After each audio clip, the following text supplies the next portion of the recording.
ka një problem tani me mediat kur lajmi është malli dhe vëmendja është monedha. Si ta tërheqim këtë vëmendjen? Është shumë kollaj ta tërheqësh vëmendjen duke bërë budalliqe. Sfida është si mund ta tërheqësh vëmendjen duke sjell vlerë, duke u përpjekur të sjellësh vlerë.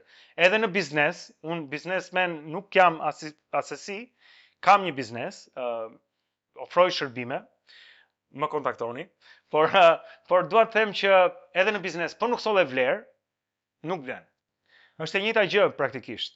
Nëse produkti yt ka vrima, nuk e mban atë premtimin që ka bërë, atëherë shumë shpejt do fikesh. Kam dëgjuar pafund podcaste të biznesit dhe një herë dikujt ju bë pyetja, a duhet të punoj me integritet apo duhet që nëse kam rastin t'ja fus Valeri, të bëjmë një ujdi bashkë, po ka një moment që unë mundet të gënjej, të mashtroj, ta marr unë për vete këtë gjë.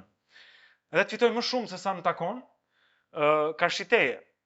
Edhe përgjigjja ishte, nëse do të punosh afat shkurtër, bëje. Futja, merja, mashtroj, por nëse do të punosh afat gjatë, ka nevojë që të kesh një reputacion. Dhe reputacioni është ajo që njerëzit thonë për ty kur ti nuk je në atë dhomë. Çfarë njerëzit thonë për ty kur ti nuk dëgjon? Është ajo që lë pas kur ti mbyll derën. Dhe pastaj njerëzit fillojnë të flasin.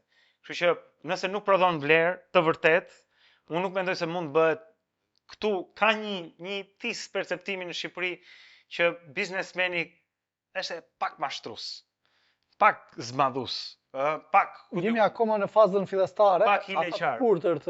E disa mund të jenë, por unë nuk mendoj që mund realisht të bësh biznes gjatë edhe mirë me këto lloj manovrash.